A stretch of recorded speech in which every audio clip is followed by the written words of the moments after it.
Tonight the topic is we're looking at what government is doing. We're looking at all the recent policies, and this particular topic is really basically talking about Nigeria. We're looking at Nigeria, what is happening in Nigeria, and the recent government policies. A few weeks ago, there was the issue of entrepreneurs going on CNN and international media to advertise that penalty will be taken, or they will be charged and all of that.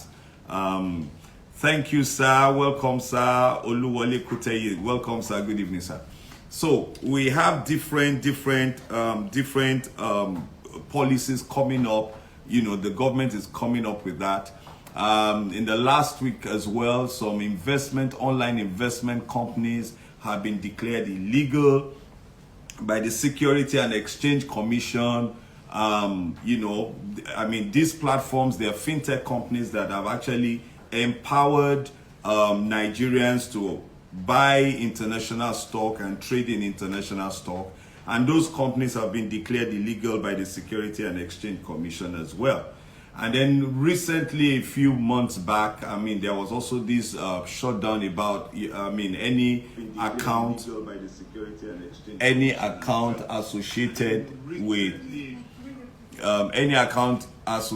with cryptocurrencies and all of that. So all of these things we just said, so this evening I will probably be inviting one or two people to please make contributions, because it's just going to be more about asking questions. We need to ask some questions, and we just want to see what other people, or what contributions other people will have to this particular conversation. Thank you so much for joining us. And the first thing I would like to say is this. I'll just lay this foundation, and then I'll ask some questions. And please, if you will like to share in that conversation, I will read it out, or if you're on Zoom, I will give you the floor to speak. So on the surface, we look at it that some of these policies are basically to protect us, to protect, the populace and all of that. So on the surface, it's like, it's to protect us and all of that, to protect the populace, to protect Nigerians and all of that. So the first question is this. Will you say that, is there any Nigerian probably that will feel that the government actually protects me?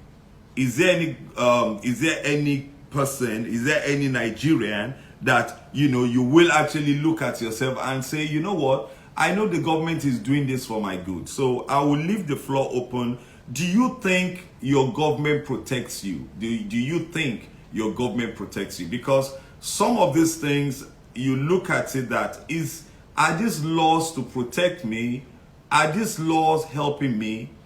Are these policies helping me? Are these policies, so I'll just leave the floor. Is there anybody who would like to say one or two things? Can you just high five me and all of that? Someone said, Gili Okwemi says, good evening, life coach. Okay, thank you so much. So is there any contribution, or if you're on Zoom, and then by the time we wrap up this conversation, I will be saying, what should you do? I will end this conversation by what you can do, what I can do, and all of that. So the floor is open. If you're on Instagram, you can chat with us, and I'll read out your, whatever that you're sharing with us. Do we think that these policies are there to protect us? Anyone? Who is going to let us know the first thing? Ayo Adeyemi, welcome. Sister Ayo Adeyemi, all the way from England, you're welcome. Thank you for joining this conversation tonight. Yes, my name is Kendi Olabi, speaking to you from the Afropreneur Hub, talking to entrepreneurs. Please share this page, like our page, and all of that. Like our page, share it anytime. If you're not on my WhatsApp list, can you please send me your number so that I can add you to the WhatsApp list? So that is the first question. Is there anybody going to help us? Do you think your government protects you? Or are we scared? I'm just saying it's a feeling. I'm not saying it's a... So, I think we're still free to say, do I feel these policies are helping me? Can anybody just let us know. Or is there anybody who would like to speak? Kenny Alabi, you can talk all the way from United Kingdom. At least you're safe there. Anyway, good evening. From what has been going on, I don't think the policies are actually helping people in Nigeria. Let's put it that way. The entrepreneur setup, there are other things that the government may just come out with policies that report what's actually going on. But where's the investment to start with? Where is the entrepreneurship from the government to start with? And they're saying that people should not be trading and things like that. So for me, personally, I don't think that policy is helping the populace in Nigeria. Thank you, Kenny. Thank you, Kenny, all the way from United Kingdom. So, I mean, he feels that, Kenny has said it, I don't feel that this policy is helping and all of that. We have a contribution on Zoom chat room. It says, certainly every government wants to protect its citizens, but I think I believe that African governments really need a rethink. African government needs to look for new ways, because in a country where most of the populace feel that the government, our people are in government to enrich themselves. The priority is not about I have your interest at heart. The priority is to enrich myself. And African governments need to rise up. How can a government change the paradigm? How can a government feel that, how can the government make their population or make their citizens feel that they come first? Remember, we all know this slogan in America: America will never leave an American behind. No one is left behind, meaning that they will do all it takes to get you home. They will do all it takes to protect you. Is that the same reason? Is that the same feeling that most Africans have concerning their own something? So some people are joining us on Facebook as well. So you can also join this conversation. I will get those notes on conversation. I have my able assistant tonight, my daughter, she's helping me, so she will get across to me any notice on Facebook as well. So that's the first thing. So someone said that, someone said on Zoom here that, the level of education and enlightenment of his officials. So are the officials, the people who are coming out and shutting this down, are they well enlightened? The Vice President of Nigeria recently said that, concerning Bitcoin, that he believes that the central bank should really engage to embrace. We must embrace change. So, but when you're shutting down every cryptocurrency account, is that a way of embracing change? Or perhaps you're just shutting it down. Maybe you're trying to find a way of embracing it and make it more organized. I don't know about that. I don't know if that is the reason. But we can't see the position of the Vice President, that is Professor Yemi Osinbajo, saying that it is important that, government embrace, because the thing is this: we cannot stop change. A couple of years ago, when iPhone came out, I'm talking of less than 20 years ago, when is anybody wanting to add something to the conversation? Anyone? Okay, so welcome, Mo Wonderful. Thank you so much. That is the mega snail farmer. Welcome. Meg Tolani, welcome. So we're still talking tonight. I'm talking about this particular policy, shutting down cryptocurrency, shutting down online investment platform like Bamboo, like Trevor. Quite a number of them has been declared illegal by the Security and Exchange Commission. So so still going back, is government really, is there anyone who will like to add any contribution to, do you have anything to say to that before I go to my next question? I have another question. Any other contribution? If you're on WhatsApp, you can just let me know your question. If you're on WhatsApp, you can let me know. Welcome, Pastor Shoba. Welcome, Napoleon. I see you loud and clear. Welcome. So So that's the first one. So someone says that, maybe we don't feel, someone said that I don't feel the government, protects me. That is what somebody is saying. Another person is saying that the government officials are not educated, maybe they are not well briefed, maybe they are not well educated or enlightened about some of these things. Welcome, Mr. Adeyemo, welcome as well. Welcome on this. So any other contribution on this before I move to the next question?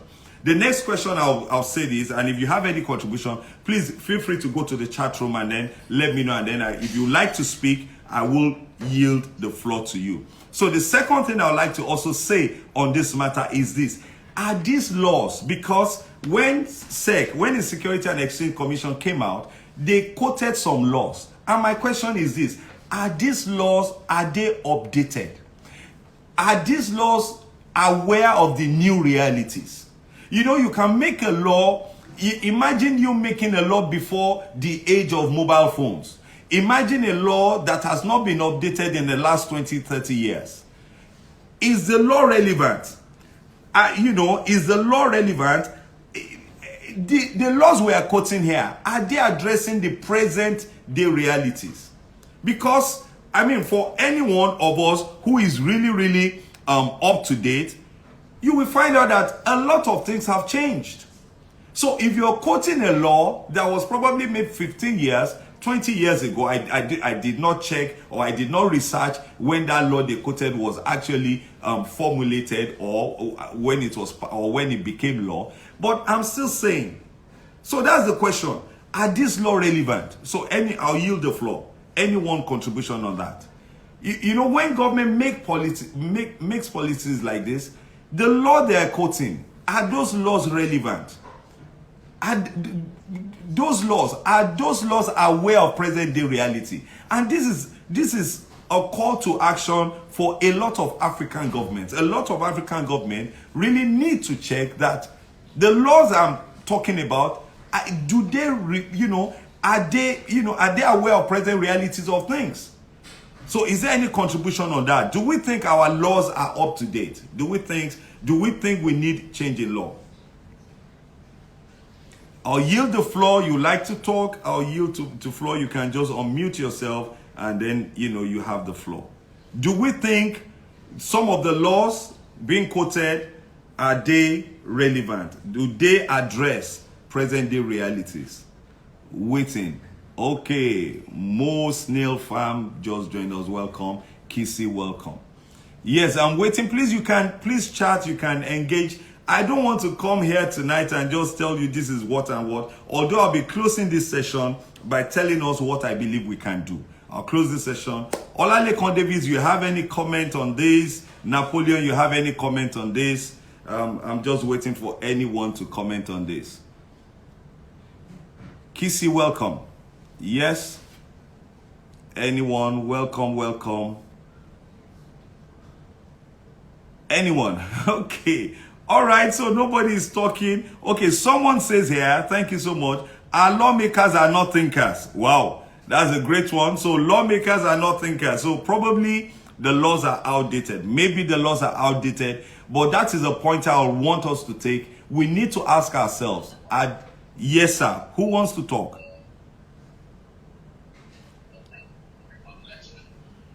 Yes, sir. Who is talking? I just like to know. Mr. Shegun Awosanya, you're welcome tonight. Yes, sir.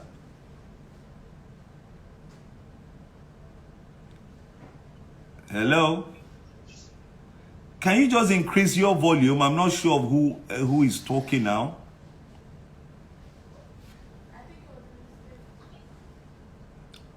Okay. Hello? All right. So,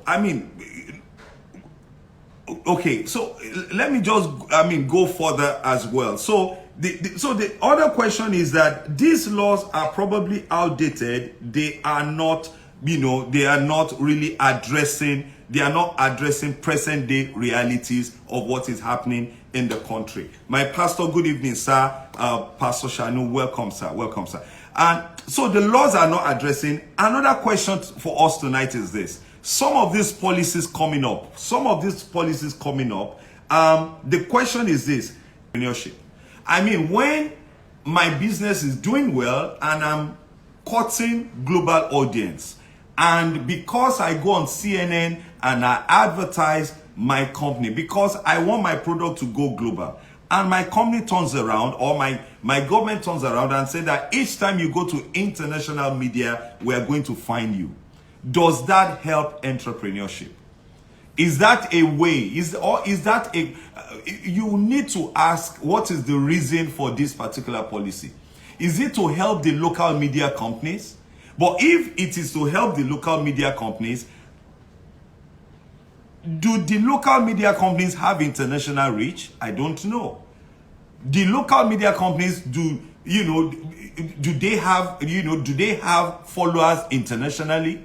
So each time I go online to do that, you will find me. So does finding me encourage the development of local content or local media industry, or does it stifle their growth? So these are some of the things that is happening that I believe that we must talk about. We must know. So when policies where I want to go global, you are encouraging me to go global, and I'm paying money to get international customers and audience, and you find me for that. I think it's a mixed message. I think it's a mixed message. I don't know if anyone has any contribution to that. I think that is a mixed message. That is not helping entrepreneurs. That might not help me as an entrepreneur, because and come to think of it, it's a global world today. It's a global world today, and I don't think any government, I don't really think any government can really stop globalization to a certain extent. Okay, there's also another chat. Thank you so much. Somebody says, sir, if this platform work elsewhere, I believe they can work here too. I know someone who still make money online. This platform, Nigeria. So some people, so despite all the policies, some of these platforms are still functioning. They are still functioning. So letting us know that no government can really stop globalization. What? No government really can. So thank you, Paul Oshoba, for that. No government can really stop globalization. So this is very, very important for entrepreneurs. And if government is doing that at times, I think that is a mixed message. And that leads me to the, I'll say, to the second to the last question before I make my submission. The second to the last question is this: can government really stop Bitcoin? Can they really stop Bitcoin and others? Because some of us do not know, Bitcoin is not a centralized thing. No government can control it. Some other ones came before Bitcoin, but no government can really stop Bitcoin. They can't stop cryptocurrency. It is a decentralized. It is not centralized. There is no one person in one country that you can go and meet and arrest and say, stop doing this, or what you are doing is illegal. And this is, and no, I mean, cryptocurrency is thriving out there. Is thriving out there. There are some states, in fact, there are some, especially for some illegal organization who, I mean, payments are being made every day using Bitcoin internationally and globally. Even in Nigeria, people are spending Bitcoin money. So it's not one way or the other, because of this thing called digitalization. We have digital money everywhere. And because we have digital money everywhere, I don't really think any government can really stop Bitcoin. I don't really think any government can stop it. So, like I said, is there any techie person online? Can government really stop Bitcoin? Can they really stop cryptocurrency? Can they? I mean, some Paul just said that. Listen, that some people are still making money. I know that. I know that for a fact. I know that because some people are still making. Some people are still trading in Bitcoin. Welcome, Ibrahim Oladeji. Welcome, and welcome Abiodun Jesun. I can't really say, but Abiodun, welcome. So, any comment on that? Can government, any techie person who can help us on this conversation, can government really stop Bitcoin? Can government really stop that? Anyone, you can go to the chat room. You can chat to us on Instagram. We're seeing most of that. Can government really stop it? I mean, from my experience and from the contribution I hear, okay, Jason Jobalayemi, thank you so much. Welcome, I see you. So can government really do that? Can government really stop that? And so just one more question before I make my final submission for tonight. And my final submission is that what should we do? What should every entrepreneur do? What should you do as an entrepreneur? What should you do? And that's my, that will be my my final submission. So the last question I'll ask tonight, thank you so much, Ibrahim Oladeji, thank you so much. We see you. My final question is this: all of these things, all of these policies, statistic is saying that in 2025, youth unemployment will exceed 50% in a country like Nigeria. That is what is coming out from Bureau of Statistics.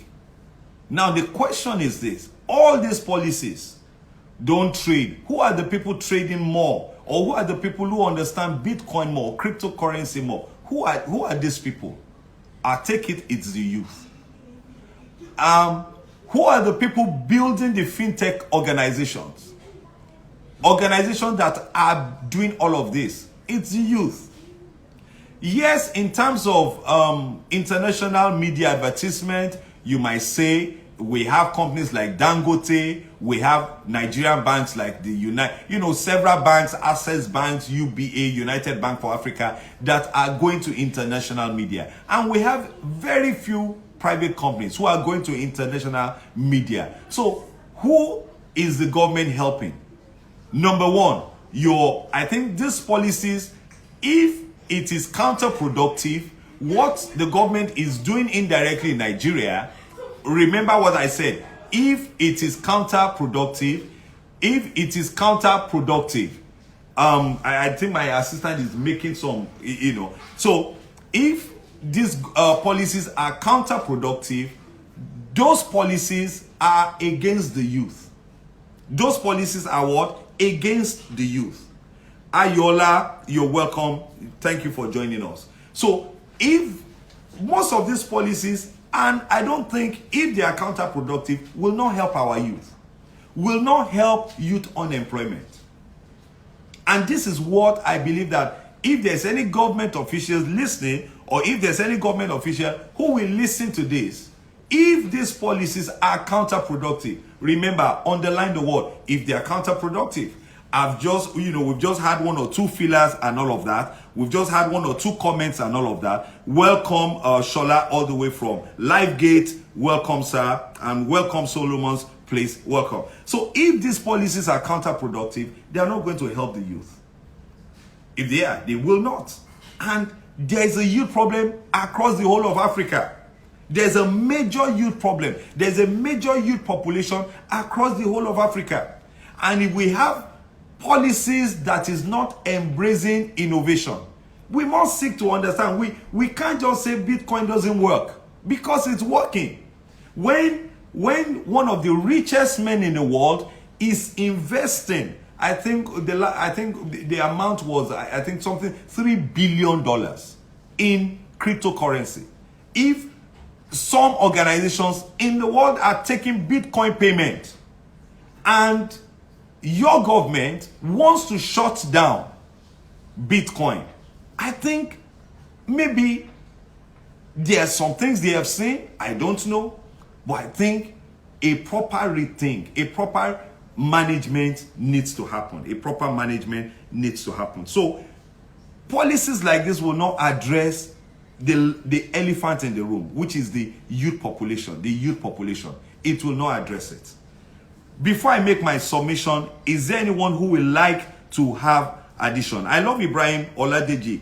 Someone, Jide says, they can only slow and frustrate the process, but they can't stop it. Thank you, Jide, for that. Someone says, what I felt the government should do is rather to work on regulation of this policy, because apparently they can't stop this. So I'm hearing that word regularly now. Several people are saying they cannot stop this. They cannot stop this. Someone also says here, Ibrahim says here, I also feel most of these policy makers don't really have exposure. when it comes to cryptocurrency or when it comes to fintech, that some of them do not have it. Welcome, Folake or Monique. Tony Topuz, you're welcome to this program. Adewale Agbola, you're welcome as well. So is there anyone, just before I close, Segun Awosanya, you'd like to say something?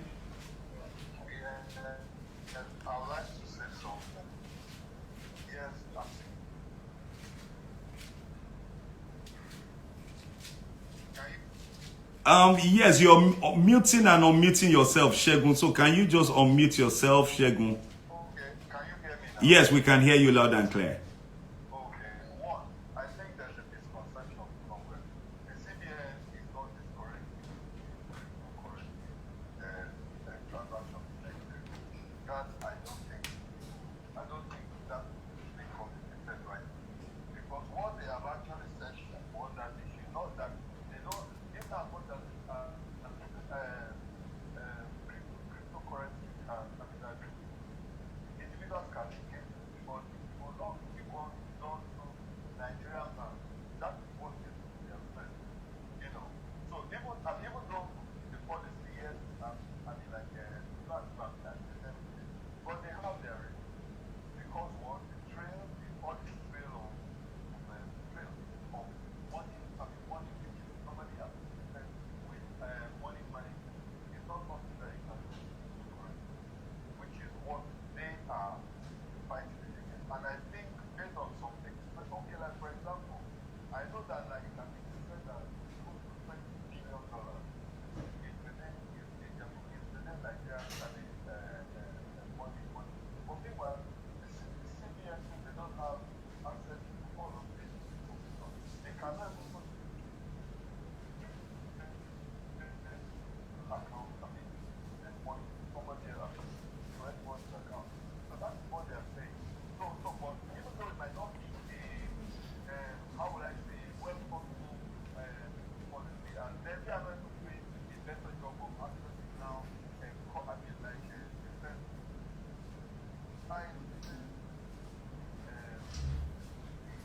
complaint about how, I mean, what they have not corrected.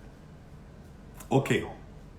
Oh, thank you so much, Segun Awosanya. So Segun Awosanya is saying that government is not as if that government is discouraging. CBN is not discouraging it, but what CBN wants is that they want to audit the trail, they want to know the source of money and all of that. So we hear you loud and clear. Thank you for that contribution. Just before I make the final submission on this, Olushola Ekpa says this from Scotland: the very nature of crypto and how they work means it is notoriously difficult to regulate and indeed restrict. Western government have tried without success to regulate it. So that is coming, and that is what I believe a few people have said, and I will be addressing a bit of that in my final submission. I have about 4 submissions to make. 4 submissions to make on this matter as we close. Any other contribution from the floor just before we close? Thank you, Olushola, for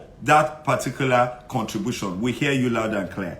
Thank you so much. So thank you also so much, Mr. Awosanya, for that contribution. That it's not as if government or the CBN really wants to shut this down, but it's just that they want to have some kind of they want to sort of regulate it and all of that. That is what they are on about. That is what the government wants to do.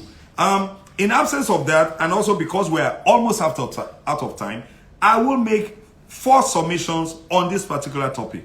4 submissions. The first one that I will make is, don't be surprised. For every entrepreneur, do not be surprised. Do not be caught unawares. Why am I saying do not be surprised? Do not be surprised that naturally there is always a pushback against something new. There is always a pushback against something new. Imagine when iPhone came out. Today now, most phones are patterned after the iPhone. A marketing research company checked out the iPhone and really said to everyone that this type of phone will not work. Said that this type of phone will not work. But they were not surprised. They knew this was a new technology. New technologies come in every day. But guess what? If a technology is going to stay, it's going to stay. Today now, most phones, Android phones and all of that, everybody is now patterning, in that iPhone-like manner, keypadless and all of that. When the iPhone came, people thought it will not sell. People will not understand it. But today, people say the rest is history. So for every entrepreneur, we should not be surprised at the pushback. We should not be surprised. So if you're in cryptocurrency, if you want to go into international trade, if you want to not only that, go into international trade, if you are setting up fintech company, do not let this discourage you. Don't be surprised. People do not immediately embrace something new. So do not be surprised. That is my first submission. My second submission is this. We must keep pushing boundaries. That is why, that is the essence of humanity. Humanity, I'm sure that quite a number of us have heard that there was a particular time that people thought that no human can run a mile in 4 minutes. There was a time, and everybody believed it, that no human can run a mile in 4 minutes. Everybody believed it, that no human can run a mile in 4 minutes. But someone kept pushing the boundaries. So as an entrepreneur, whatever is happening in this landscape, organizations like Trevor that, they've been shut down for one thing or the other, please do not give up. Keep pushing the boundaries. Keep, coming out with innovation and all of that. Keep coming out with innovation. Do not let this limit you. For every youth out there, do not let this limit you. So that is my second summation. Keep pushing the boundary. Keep pushing the boundaries of your imagination. Keep pushing the boundaries of your creativity. Keep pushing the boundaries of your ideology. There are new ideas. New ideas will take place. New ideas has come to place. So that is my second summation. My third summation is this, is education. Education. Mr. Shegun said something. He said, they just want to understand it. Listen, what is happening out there, maybe they do not understand. How many of us know that these days that there are freedom cities? There are some cities that are called freedom cities. Freedom cities in the sense that there is no government control. People are buying properties in freedom cities. Freedom cities where you can pay with cryptocurrency, where everything is done with cryptocurrency, where no one will track how you got your money or how you spend your money. China has the largest freedom city in the world. They are creating these things. So let government understand there's a sizable amount of people who are against government. And listen, whether we like it or not, we need to be educated and be aware that some people just do not like government again. Some people, are they right? I don't know. Are they wrong? I don't know. But some people, we witnessed the last American election. Half of that election are people who are not happy about government. That government do not have my interests at heart. And these people want to be heard. These people want to be heard. These people, they are pushing back. So, like Shola contributed that, listen, Western government have tried. There are some cryptocurrencies that came and government successfully shut them down. But this cryptocurrency out there now, no government, because you're talking of multiple computers linked together. Multiple computers linked together globally. How do you control it? And really today, people are spending that money. Decentralization of government is coming to play. That is the reality. That is what. So whether we like it or not, it is coming, it is happening. People are buying. They want to go and buy properties in freedom cities because they do not know. So government officials, like Jide mentioned, must be enlightened. Must understand what limitations they have. It's either government can find a way of controlling Bitcoin. Banks, international banks in America, Bank of Americas, all the A-rated banks, some of them now are opening cryptocurrency desk because they felt that, look, this thing will fizzle out. They felt that, oh, don't worry, government will get around to controlling it. But they have found out that it seems as if they are fighting a lost battle. And so some of them are already educating themselves. They are already educating themselves. They are trying to engage and make something happen. My last but not the least summation is this. Location, location, location. That is my fourth and last summation on this matter. Location, location, location. In a country where if you live in a location that the government is not supporting your dream, the government is not supporting, creativity. We all know what happened to Elon Musk. Elon Musk knew that for his own idea and dream to thrive, he needs to be in Silicon Valley. And Silicon Valley, he went to. He's even a Canadian citizen. South African citizen, Canadian citizen. He went to Canada. He didn't stay in Canada because he knew that the location will not favor him. When we bring out policies like this, we tend to alienate some people. Location will start playing. If any youth, sees that, listen, I'm in a country and this country is not helping me, they are going to relocate. They will relocate to a country that will help them fulfill their dreams and passion. They will relocate to a country and guess what? If people relocate from your country, what do you get? What do you get if you do not have quality citizens? What do you get do you know how much organizations or countries or locations in the world are enticing people to come over? They are enticing them. And most of the people they are enticing to come over are successful people. They are people who are bringing in creativity. They are people who have money. And so when you create an environment in your country or in your state that does not encourage entrepreneurship, guess what? You're going to lose out. Other locations, gone are the days that people want to stay in one location. We are in an upward, a mobile, global universe now. Today it's a global universe. Many people have 2 passports. Many people have dual citizenship. Many people have, so it's all of these things. Look at Elon Musk, 3 citizenship. South Africa, Canadian, and America. If America kicks him out, do you know what Canada will do? Canada will invite him with open hands. So every government, I believe, needs to pay attention to all of these things so that you do not lose out. Once again, as I close tonight, those are my 4 submissions. I'm going to go over them quickly for those who have just joined us now. For those who have just joined us on these 4 submissions. Thank you so much. The first one is that don't be surprised. Don't let anything surprise you. For every entrepreneur, don't let anything surprise you. Number 2, keep pushing the boundaries. Keep pushing the boundaries of your ideology. Keep pushing the boundaries of your creativity. Keep pushing the boundaries. Fintech companies, please do more. Do more to help the people. These people are bringing value. People are in Nigeria, people are all over the world, and they are making money. I'm living in Nigeria and I'm making money in Ghana. I'm living in Nigeria and I'm making money in Brazil. Keep pushing the boundaries of ideas.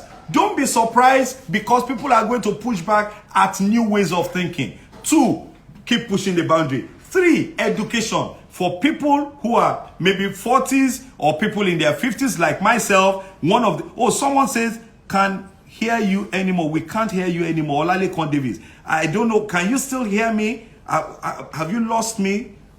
I hope that people can say, can you hear me? Can you please just confirm that you can hear me loud and clear? Please confirm that. Olalekan says that they can't really hear me. Can you hear me now?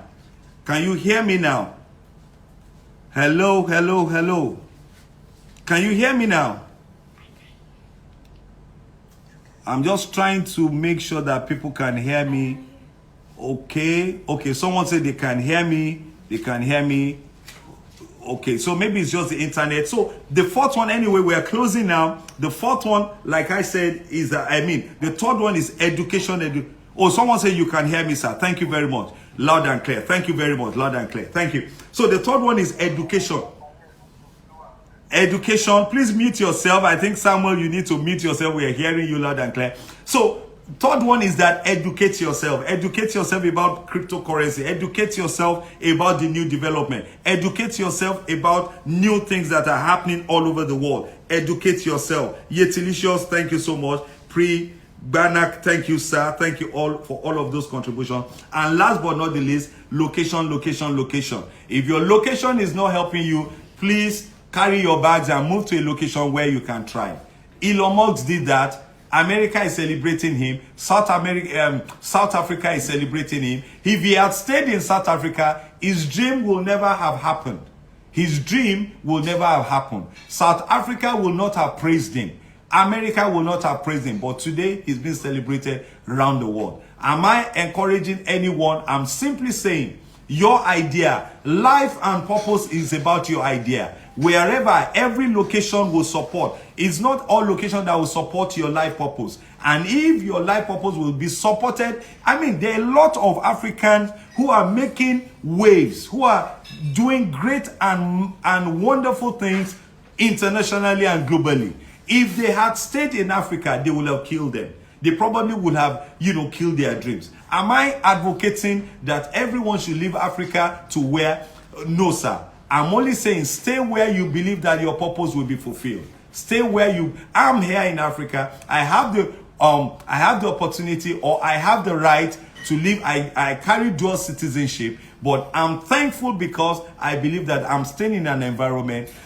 This is what gives me purpose, and this is what brings about or brings out my creativity. So thank you so much tonight. That is my submission. So for anything that is happening, for any news and news that will come on cryptocurrency, news that is going to come up on fintechnology and all of this, please just understand this. Don't be surprised about all of these things. Number two, make sure that you keep pushing your own boundary. Keep educating yourself. That is the third point. Keep educating yourself. Push boundaries. Educate yourself. And really stay in an environment that is going to help your dream. My name is Ken Dowell. I'll be speaking on the Afropreneur platform, encouraging every Afropreneur. If you believe, like myself, if your calling and purpose is in Africa, please stay in Africa. Keep pushing the boundaries. Let us engage the government. One of the things we had tonight is that they need to be educated. I don't know how. I don't know if they're educated or not. I don't know if they are there for their pocket. But let us engage them. Let us talk to them.